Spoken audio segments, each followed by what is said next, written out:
Welcome to our 4-part screencast on getting the most from your lectures.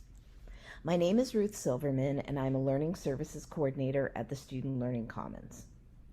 The current semester is summer 2022 and we have recently transitioned back to mostly in-person classes after a long period of remote learning. This presentation will focus on in-person lectures, but many of the strategies discussed will also be applicable to those of you who are still learning from remote or recorded lectures.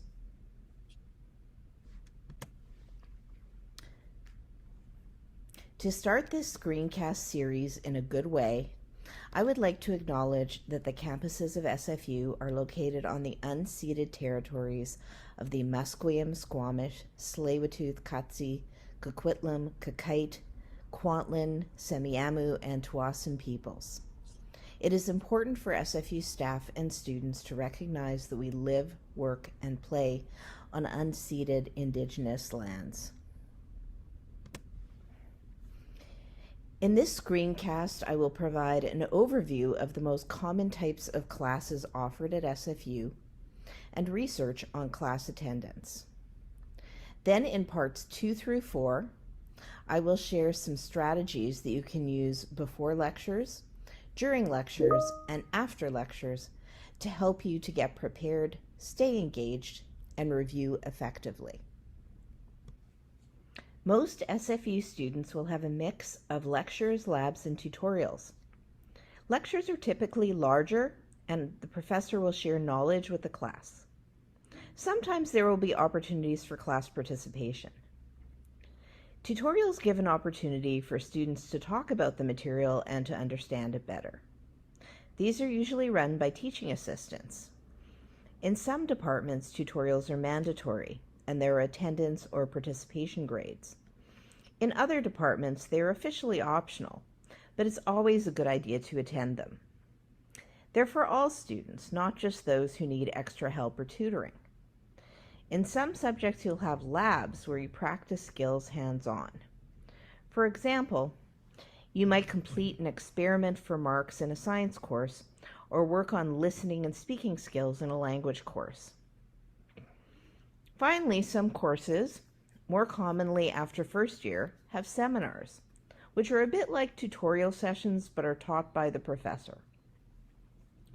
This screencast will focus on lectures, but some of the strategies and advice will also apply to other types of classes. Regardless of the type or schedule of your classes, the most important thing is to attend all of them. The biggest mistake students often make is not attending classes. Attendance is a relatively easy way to pick up information needed for exams. Attending all lectures, labs, and tutorials, even when there aren't participation or lab marks attached, will save you time trying to learn complex material on your own and will help you stay motivated. This is a graph from one of a number of studies comparing class attendance and GPA in post-secondary education. You can see that for those who are absent for 0 to 5% of their classes, they have above a 3.0 GPA, or a B grade. And then GPA steeply declines as the students accumulate a greater percentage of absences. It dips below 2.0, which is what SFU requires for good academic standing, after about 25% absences. And once you get to 45% absences, students' GPAs are virtually 0 or straight Fs. Make sure that you select classes that you know you can attend reliably and make a habit of attending every class. In the next 3 parts of this screencast, I will talk about what to do before, during, and after lectures to get as much out of them as possible. It's tempting to think that all you need to do is go to your lectures, but that's just one part of the puzzle.